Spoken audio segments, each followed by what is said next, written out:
Welcome back to Rafees kitchen lab. ഇന്ന് ഞാൻ ചെയ്യാൻ പോകുന്നത് ക്രിസ്മസ് സ്പെഷ്യൽ വൈറ്റ് ചിക്കൻ കുറുമയാണ്. വളരെ പെട്ടെന്ന് തന്നെ നമുക്ക് തയ്യാറാക്കി എടുക്കാൻ പറ്റും. അപ്പോൾ വൈകാതെ നമുക്ക് വീഡിയോയിലോട്ട് പോയാലോ. ഞാനിവിടെ കുറുമക്ക് ആവശ്യമായ 2 കിലോ ചിക്കൻ കഴുകി വൃത്തിയാക്കി വെച്ചിട്ടുണ്ട്. ഇനി ഇതിലേക്ക് ആവശ്യത്തിന് ഉപ്പിട്ട് കൊടുക്കാം. അധികം പുളിയില്ലാത്ത 5 ടീസ്പൂൺ തൈര് ചേർത്ത് കൊടുക്കുന്നുണ്ട്.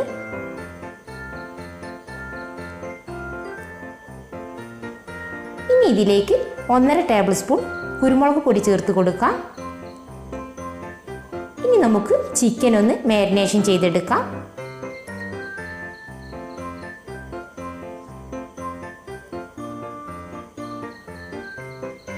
ഇനി ഇത് 1 മണിക്കൂർ റെസ്റ്റ് ചെയ്യാൻ വെക്കണം. നിങ്ങൾ എടുക്കുന്ന ചിക്കൻ്റെ അളവിനനുസരിച്ച് കുരുമുളക് പൊടിയുടെ അളവ് കൂട്ടുകയും കുറയ്ക്കുകയും ചെയ്യാം. ഇനി കുറുമ തയ്യാറാക്കാൻ വേണ്ടി ഒരു ചെരുവ വെച്ച് കൊടുക്കുന്നുണ്ട്. ഇത് ചൂടായി വരുമ്പോൾ 4 ടേബിൾ സ്പൂൺ വെളിച്ചെണ്ണയും 1 ടേബിൾ സ്പൂൺ നെയ്യും ചേർത്ത് കൊടുക്കാം.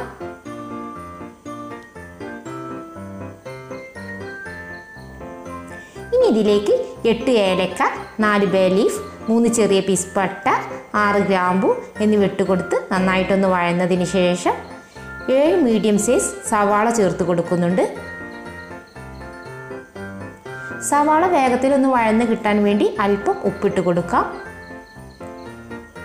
ഇനി നന്നായിട്ടൊന്ന് വഴന്ന് വരട്ടെ.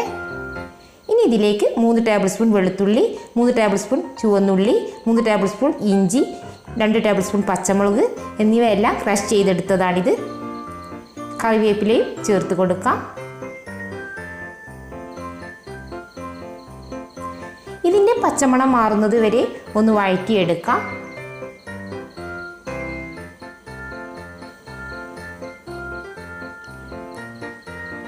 ഇനി ഇതിലേക്ക് 1 ടേബിൾ സ്പൂൺ കുരുമുളക് പൊടി ചേർത്ത് കൊടുക്കുക. ഇനി 1 ടീസ്പൂൺ ഗരം മസാല പൗഡറും കൂടി ചേർത്ത് കൊടുക്കുന്നുണ്ട്. ഇത് ഹോം മെയ്ഡ് ഗരം മസാല പൗഡറാണ്. ഇനി നന്നായിട്ടൊന്ന് വഴറ്റിയതിന് ശേഷം നേരത്തെ മാരിനേഷൻ ചെയ്ത ചിക്കൻ ഇട്ട് കൊടുക്കാം.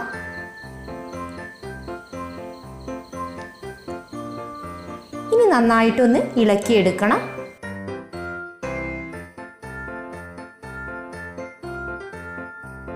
ഇനി ഇതിലേക്ക് 1 ഗ്ലാസ് ചൂടുവെള്ളം ഒഴിക്കുന്നുണ്ട്.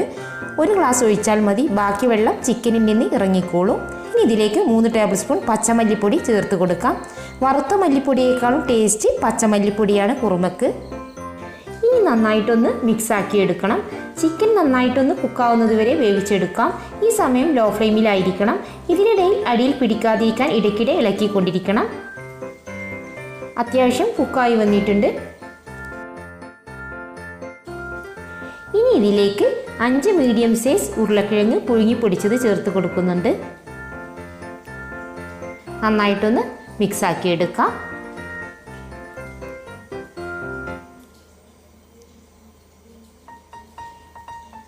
ഇനി ഇതിലേക്ക് 3 ടേബിൾ സ്പൂൺ തൈരും കൂടി ചേർത്ത് കൊടുക്കാം. ലാസ്റ്റിൽ കുറച്ച് കുരുമുളക് പൊടി ചേർക്കുമ്പോൾ കുറുമയ്ക്ക് നല്ലൊരു ഫ്ലേവർ ആയിരിക്കും. ഇനി നന്നായിട്ടൊന്ന് ഇളക്കിയെടുക്കാം. ഇനി ഇത് 2 മിനിറ്റും കൂടി മൂടി വെച്ച് വേവിച്ചെടുക്കാം.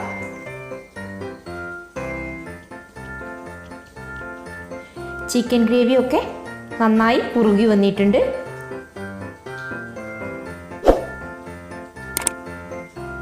ഇനി ഇതിലേക്ക് 20 അണ്ടിപ്പരിപ്പ് കുതിർത്ത് വെച്ചതിന് ശേഷം അരച്ചെടുത്ത പേസ്റ്റാണിത്. ഈ സ്റ്റേജ് വേണമെങ്കിൽ നിങ്ങൾക്ക് സ്കിപ്പ് ചെയ്യാം, പക്ഷേ ഈ പേസ്റ്റ് ചേർക്കുമ്പോൾ നമ്മുടെ കുറുമക്ക് പ്രത്യേക ഒരു ടേസ്റ്റ് ആയിരിക്കും. ഇനി ഇതിലേക്ക് 1 കപ്പ് മല്ലിയില ഇട്ട് കൊടുക്കാം. ഇതൊന്ന് മിക്സ് ആക്കിയതിന് ശേഷം 3 തക്കാളി റൗണ്ടിൽ കട്ട് ചെയ്തത് ചേർത്ത് കൊടുക്കുന്നുണ്ട്. നിങ്ങളുടെ അടുത്ത് അധികം പഴുപ്പാകാത്ത തക്കാളി ഉണ്ടെങ്കിൽ അതെടുക്കാൻ ശ്രദ്ധിക്കുക. എന്നാൽ കുറുമക്ക് നല്ല ടേസ്റ്റ് ആയിരിക്കും. തക്കാളി അധികം വേവിക്കേണ്ട ആവശ്യമില്ല. അധികം പഴുത്ത തക്കാളി ഇടുമ്പോൾ കുറുമക്ക് വൈറ്റിഷ് കളർ നഷ്ടപ്പെടും. ഇനി ഇതിലേക്ക് 1 ടേബിൾ സ്പൂൺ ചെറുനാരങ്ങ നീര് ഒഴിച്ചു കൊടുക്കുന്നുണ്ട്. ഇതിലേക്ക് ഇനി 2 തേങ്ങയുടെ പാലാണ് ഒഴിക്കുന്നത്. തേങ്ങാപ്പാൽ ഒഴിച്ചുണ്ടാക്കുന്ന കുറുമക്ക് വേറൊരു ലെവൽ ടേസ്റ്റ് തന്നെയാണ് കേട്ടോ. ഇനി അല്പം മല്ലിയില ചേർത്ത് കൊടുക്കാം. തേങ്ങാപ്പാൽ ഒഴിച്ചു കൊടുത്താൽ പിന്നെ ജസ്റ്റ് ഒന്ന് തിള വന്നാൽ മതി, കൂടുതൽ നേരം തിളപ്പിച്ചെടുക്കരുത്. ഇനി ഫ്ലെയിം ഓഫ് ചെയ്യാം. അങ്ങനെ നമ്മുടെ easy and delicious white kurma ready ആയിട്ടുണ്ട്. ഗീ റൈസിൻ്റെ കൂടെയും നല്ല നെയ്സ്പത്തിരിയുടെ കൂടെയും ഒരു പിടി പിടിച്ചാൽ ഹൈവ എന്തായിരിക്കും ടേസ്റ്റ്, പറയേണ്ട ആവശ്യമില്ലല്ലോ. എല്ലാറ്റിൻ്റെ കൂടെയും നല്ല കട്ട കോമ്പിനേഷനാണ്. അപ്പോൾ തീർച്ചയായും നിങ്ങളെല്ലാവരും ഇതൊന്ന് ട്രൈ ചെയ്ത് നോക്കണം. ഇഷ്ടമായെങ്കിൽ ലൈക്ക് ചെയ്യണം, സബ്സ്ക്രൈബ് ചെയ്യണം. അപ്പോൾ എല്ലാവർക്കും എൻ്റെ ഹാപ്പി ക്രിസ്മസ്. ഇനി അടുത്തൊരു വീഡിയോയിൽ കാണുന്നത് വരെ ബായ്.